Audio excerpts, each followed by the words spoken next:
Waktu berlalu tanpa kesan berarti. Elsa duduk di kursi ruang tamu. Diselonjorkan kakinya. Dia merasa serba salah dan bingung untuk melakukan apa.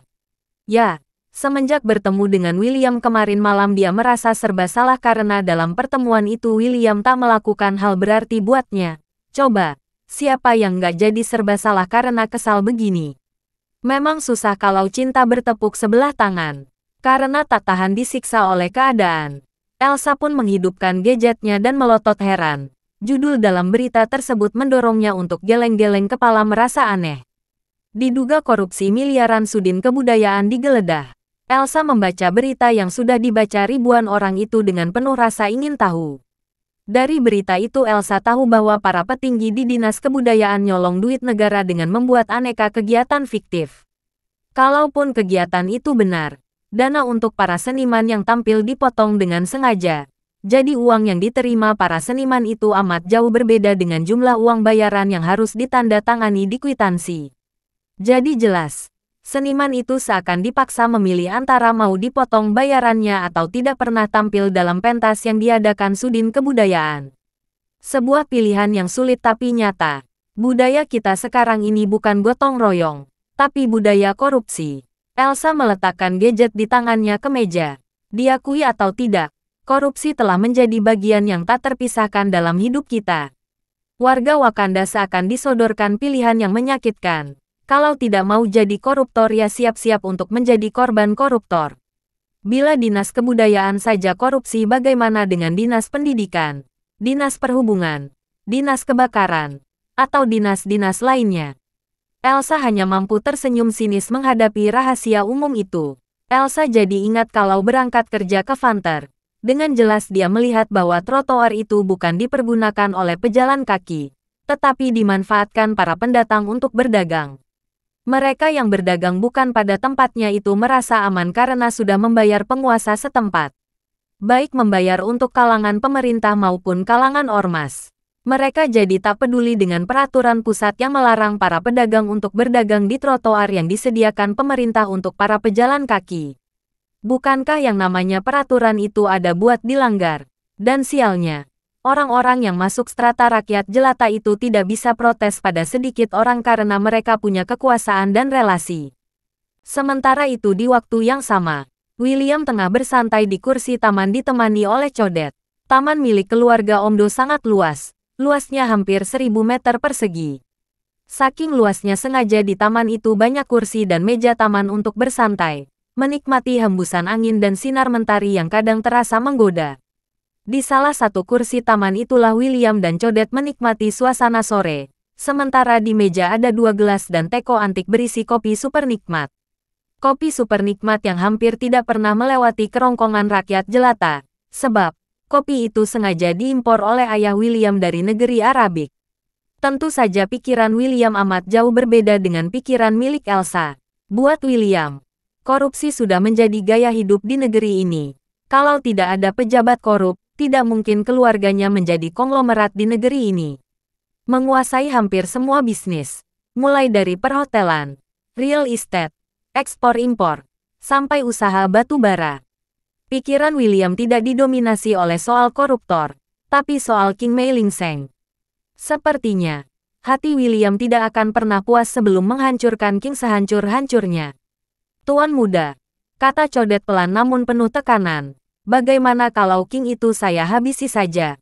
Lanjut Codet saat melihat William meliriknya sekilas. William menghembuskan napas berat. Ada senyum sinis dan misterius dalam garis bibir tipisnya. Menghabisi King, itu soal mudah untuk dilakukannya, baik secara langsung maupun tidak langsung. Mudah sekali untuk mengusir lelaki bejat itu dari dunia ini. Tapi menghabisi King adalah sebuah hukuman yang teramat ringan buat King. Yang diinginkan William adalah melihat King menderita di sisa hidupnya. William menelan ludah untuk membasahi kerongkongannya yang mendadak terasa kering. Tak cukup dengan menelan ludah, William segera menghabiskan sisa kopi di gelasnya.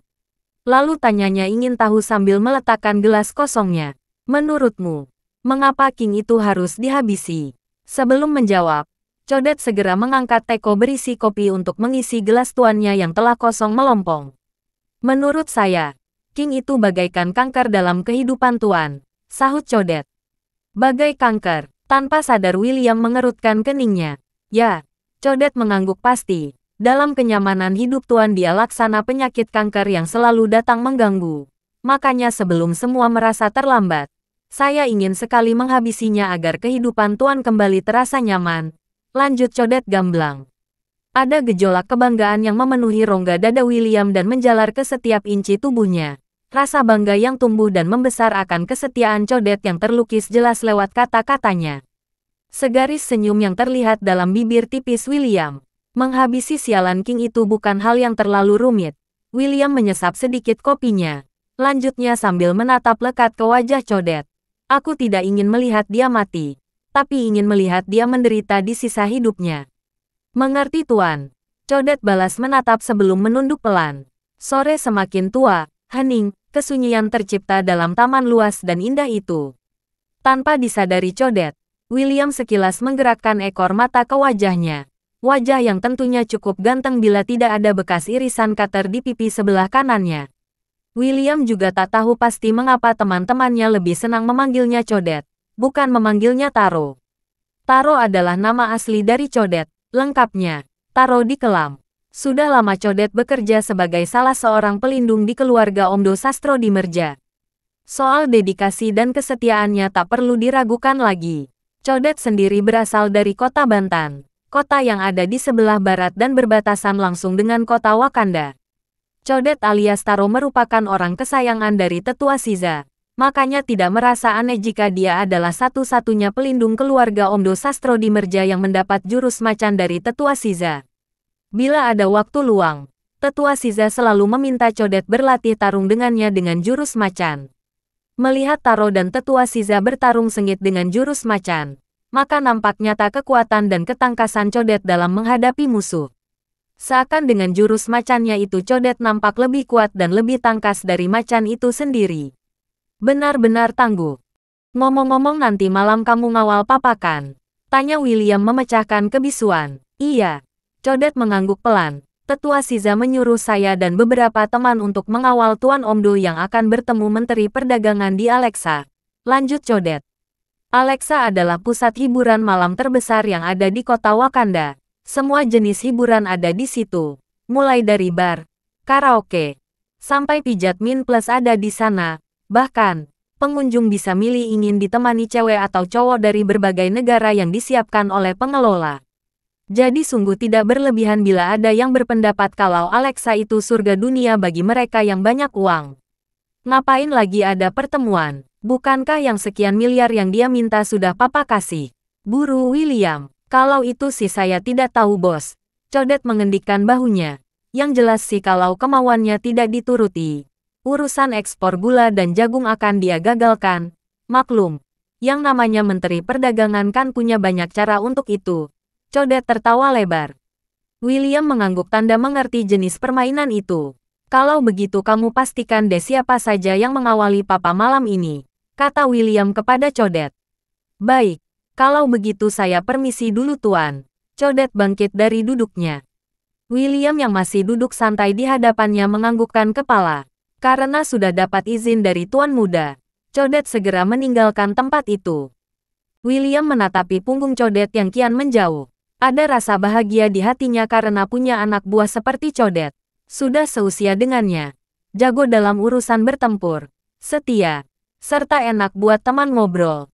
Kata William pelan sambil menatap langit yang warnanya semakin merah.